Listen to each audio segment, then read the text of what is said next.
Seorang wanita berusaha keluar dari sebuah lubang karena ada makhluk yang mengejarnya.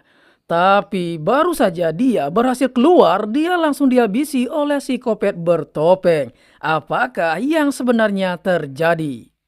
Please, not again. I can't. Oh, no. Please.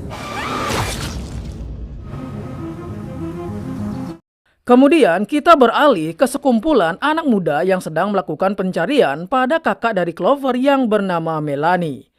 Ada si Clover, Max, Megan, Nina, dan Abe yang menyetir mobil. These kind of situations. We're not getting closure. Clover, please don't delete. Just Sungguh naas. Ternyata wanita di awal film tadi adalah Melanie, kakak dari Clover yang sedang mereka cari. Bisa kita lihat saat mereka kembali menonton rekaman video Melanie sebelum dia dinyatakan menghilang. Dari rekaman video tersebut bisa dipastikan jika pom bensin yang ada di belakang Melanie adalah pom bensin yang sedang ada di depan mereka. Untuk mendapatkan informasi lebih lanjut, Clover pun bertanya pada pria penjaga pom bensin tersebut yang diketahui bernama Alan Hill. Clover kemudian menunjukkan foto Melanie kepada Hill. Siapa tahu dia pernah melihatnya. Hill mengatakan bukan hanya satu orang yang datang kepadanya dan bertanya apakah pernah melihat orang yang mereka cari. Karena faktanya di ujung jalan ada tempat yang bernama Lembah Glore, dipercaya merupakan tempat angker dan banyak orang menghilang di tempat tersebut. Setelah mendapatkan informasi tersebut, Clover langsung mengajak teman-temannya menuju ke Lembah Glore.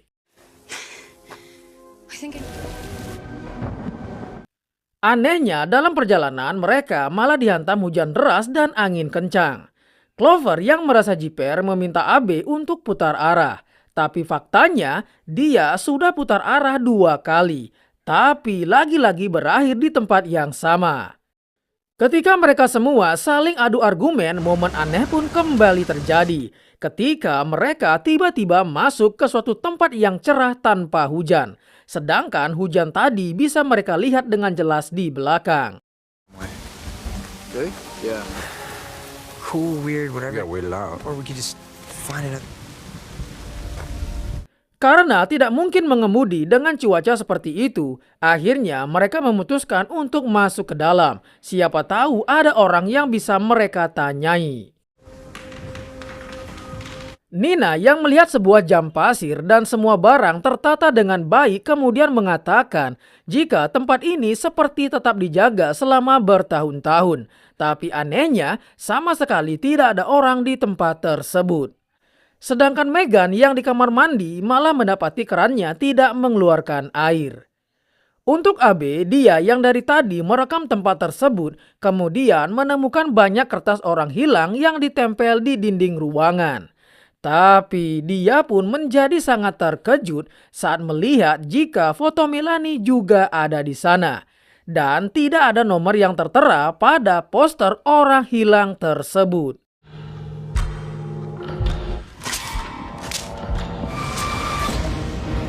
Di luar, Clover yang masih melihat hujan mendengar suara yang memanggil dirinya. Karena dia mengira itu adalah suara kakaknya, dia pun menghampiri sumber suara tersebut.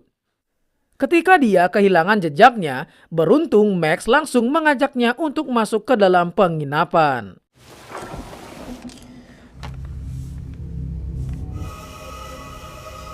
Di dalam, mereka juga menemukan hal aneh pada buku tamu. Karena terlihat jika nama Melanie selalu saja ditulis berulang-ulang sampai tulisan terakhirnya susah dibaca. Look. See this? There's no number to contact if you have information. Nina yang melihat jika jam pasirnya berputar kemudian bertanya apakah ada di antara mereka yang memutarnya. Belum juga mendapatkan jawaban dari semua keanehan yang ada di sana, mereka malah mendengar suara dari luar. Tiba-tiba saja mobilnya Abe menghilang dan berada di balik hujan. Mereka yang khawatir jika itu adalah ulah psikopat memutuskan untuk masuk lagi ke dalam. Exit, go. Again? Nothing's been working since we got here.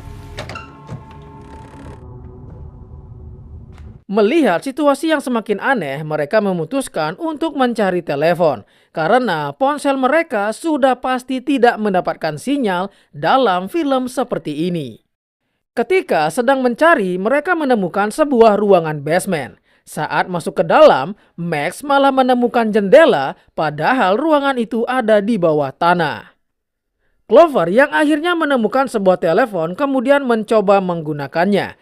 Tapi tentu saja itu hanyalah hal yang percuma. Begitu juga dengan Megan yang mencoba menggunakan radio yang ada di sana. Abe yang mendengar suara benda terjatuh kemudian mencoba mengeceknya. Tidak lama berselang, Nina yang masih mengawasi mobil akhirnya mendengar suara gedebruk dari arahnya Abe. Karena merasa kepo, dia pun mencoba mengeceknya. Karena kalau tidak kepo, tidak horor.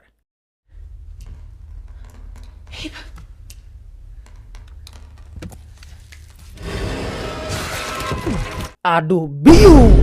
Betapa kagetnya Nina saat melihat Abe sudah dikampak menjadi dua oleh psikopat bertopeng. Mereka yang mendengar teriakannya Nina langsung menghampirinya. Tapi sungguh naas, Nina juga sudah dihabisi oleh psikopat bertopeng. Melihat hal itu, Max langsung menyuruh yang lainnya untuk bersembunyi. Max yang mencoba melakukan perlawanan sayangnya tidak begitu berarti bagi psikopat bertopeng. Dia pun juga berakhir tewas.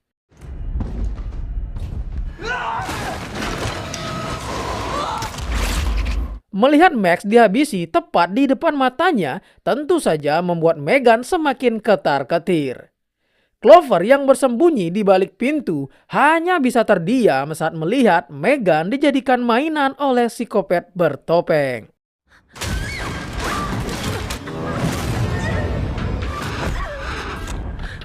Meskipun Clover sempat menusuknya, tapi hal itu tetap saja tidak berpengaruh bagi psikopat bertopeng. Dia yang berlari ke hutan sempat melihat sosok kakaknya, akan tetapi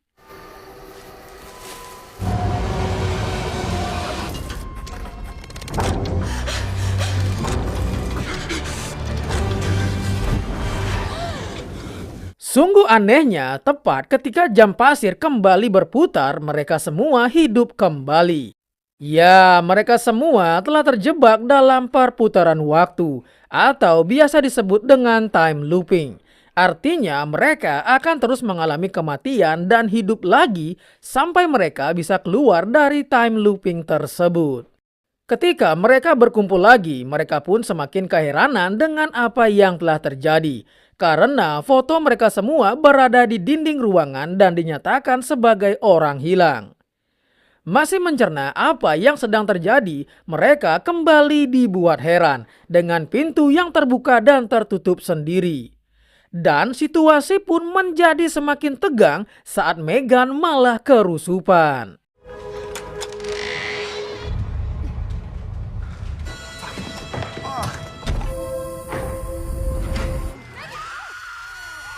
Dari luar terdengar suara orang yang mengetuk pintu, dan suara itu sangat mirip dengan suara Melanie. Tapi saat pintu dibuka, mereka sama sekali tidak menemukan siapapun. Yang ada malah sebuah rumah tua yang tiba-tiba ada di depan penginapan.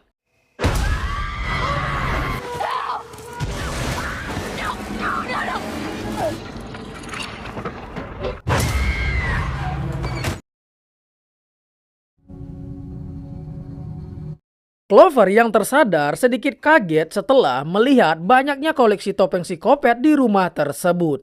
Di sana dia juga melihat seorang nenek-nenek yang sangat menyeramkan.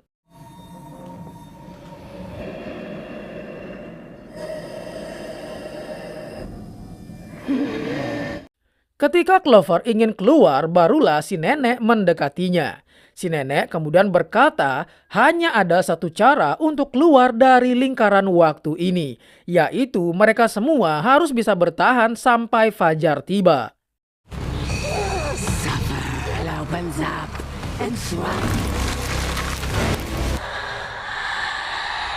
Max yang mencoba untuk menolong Clover memberanikan diri untuk masuk ke dalam.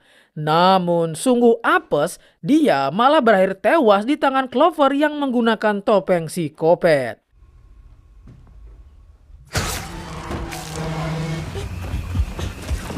Di sisi lain, Abe mengajak Nina untuk kabur dari sana setelah mobil mereka tiba-tiba ada kembali. Tapi tentunya tidak semudah itu, karena mereka justru kembali berhasil dihabisi oleh psikopat bertopeng. Setelah menghabisi Max, Clover juga berakhir tewas setelah ditabrak oleh psikopat bertopeng.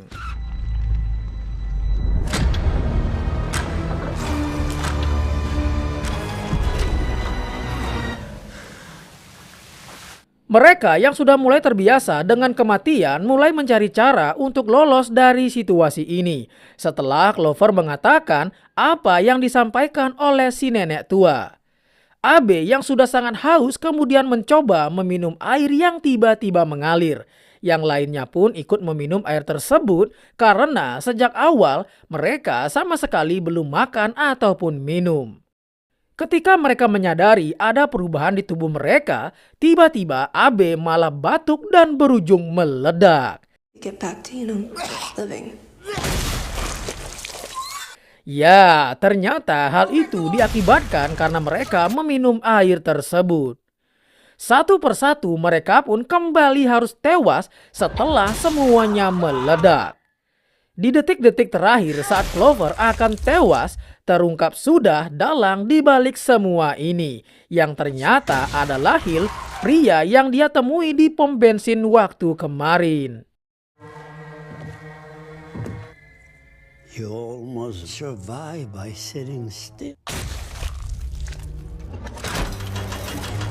Setelah hidup kembali, Clover langsung mencari informasi tentang Hill. Dan setelah berhasil menemukannya, ternyata Hill adalah seorang dokter spesialis trauma. Diketahuilah jika 20 tahun yang lalu terjadi bencana pertambangan, tepatnya di tempat mereka sekarang yaitu Glore Valley. Setelah diselidiki, penyebabnya karena pengeboran yang terlalu dalam, yang mengakibatkan tempat tersebut tenggelam dan memakan korban jiwa sebanyak 1.100 orang. Itulah alasan kenapa Max bisa menemukan jendela di ruang basement. Untuk Dr. Hill, dia sengaja ditugaskan untuk bekerja dengan para penyintas. Ketika Max memutar rekaman video yang dia temukan di sana, terlihat jika Dr. Hill malah menjadikan para korban yang selamat sebagai bahan eksperimennya. Dengan menggabungkan rasa trauma dan tempat yang dianggap angker, si korban akan mengalami ilusi berulang. Ketika korbannya tidak bisa lolos dari ilusi tersebut, maka dia akan berubah menjadi sosok makhluk yang sangat lapar bernama Wendigo. Itulah yang Clover dan teman-temannya alami sekarang. Jika mereka tidak bisa lolos dari ilusi ini, maka mereka akan berubah menjadi Wendigo. Bisa dilihat dari perubahan yang mulai terjadi pada tubuh mereka. Setelah mengetahui semuanya, tiba-tiba Dr. Hill berbicara melalui radio. Karena Dr. Hill adalah satu-satunya orang yang bisa menjelaskan semuanya, Clover pun nekat menemuinya seorang diri, meskipun dia sadar itu hanyalah jebakan. Sister. I have to try. No! Nina! You knew she would and you took advantage. Clover yang sudah tiba di hutan sungguh apesnya malah terkena jebakan beruang. Max dan Megan yang mencoba mencarinya justru malah bertemu dengan sosok Wendigo yang langsung mengejar mereka.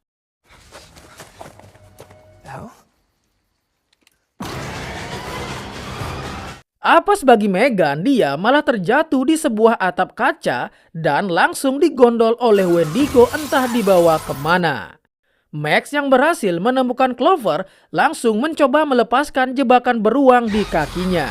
Tapi dari kegelapan, mereka malah bertemu lagi dengan sosok Wendigo yang ternyata adalah Melanie.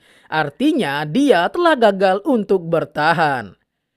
Mereka yang sedang bersembunyi akhirnya memutuskan untuk mendiskon nyawa agar bisa memulai lagi dari awal karena sekarang mereka sudah mulai menemukan polanya.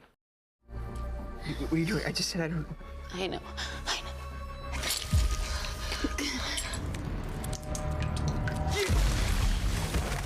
Ketika mereka hidup kembali, perubahan pada tubuh mereka pun semakin ekstrim saat adanya tulang yang tumbuh di punggungnya AB. Ketika mengecek berapa lama mereka sudah terjebak, mereka pun sangat terkejut setelah mengetahui jika mereka sudah 13 kali mengulangi hal yang sama. Sedangkan sejauh ini, orang lain akan berubah menjadi Wendigo di percobaan ke-11. Itu artinya malam ini adalah kesempatan terakhir untuk mereka. Mereka yang baru sadar jika Megan tidak ada di sana, kemudian mulai mengambil senjata untuk melakukan perlawanan sambil mencari keberadaan Megan yang diduga kuat ada di dalam terowongan. Here because of me.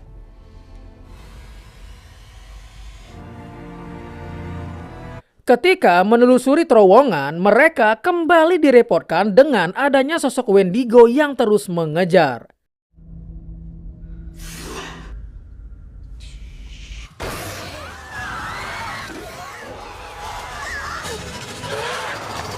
Lolos dari kejaran Wendigo, sekarang mereka harus berhadapan dengan psikopat bertopeng.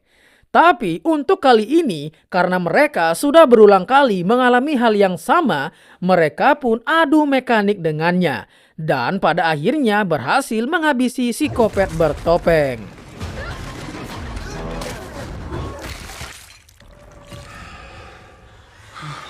Clover yang terus melanjutkan perjalanan terpaksa adu mekanik dengan kakaknya sendiri.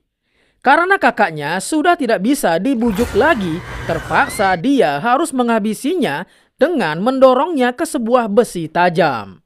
It's me. I love you, Mel. Melanjutkan perjalanan, Clover kembali harus bersembunyi dari Wendigo dan sempat melihat satu mayat. Sampai akhirnya dia masuk ke dalam sebuah ruangan dan berhasil menemukan keberadaan dari Megan yang dikurung bersama dengan satu Wendigo yang terikat rantai. Dia yang berusaha mencari kunci tidak sengaja malah masuk ke ruangan tempat Dr. Hill memantau semua kegiatan mereka.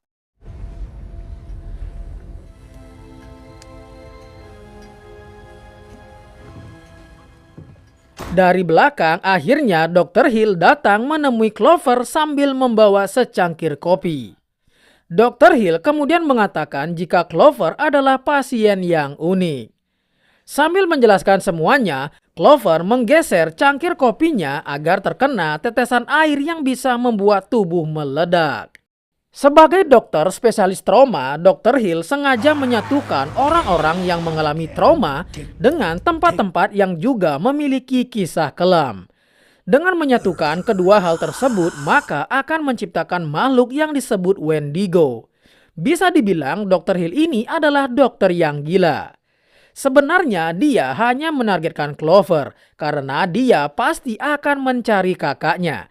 Tapi dia tidak menyangka jika Clover juga akan mengajak teman-temannya. Setelah selesai dengan bacotannya, dia pun meminum kopi yang tercampur dengan tetesan air itu, yang membuatnya langsung meledak. Clover kemudian mengambil kuncinya dan tidak pakai lama langsung menuju ke ruangan Megan untuk menyelamatkannya.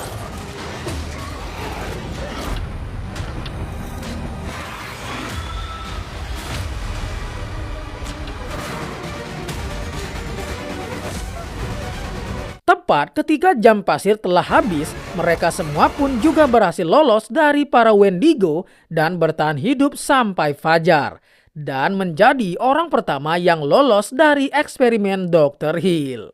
Setelah melewati banyak ketegangan yang berulang, akhirnya sekarang mereka bisa bernafas lega setelah semuanya berakhir. Di akhir film terlihat dari layar monitor jika ada tamu yang datang ke tempat tersebut. Dan pastinya mereka akan menjadi bahan uji coba dari Dr. Hill yang tentunya masih hidup. Karena faktanya dari awal semua yang Clover dan teman-temannya alami hanya ada dalam pikiran mereka semua. Itu hanyalah bentuk dari ketakutan mereka, termasuk semua makhluk dan air peledak. Terkecuali mungkin Wendigonya, karena itu adalah tujuan utama dari percobaan Dr. Hill.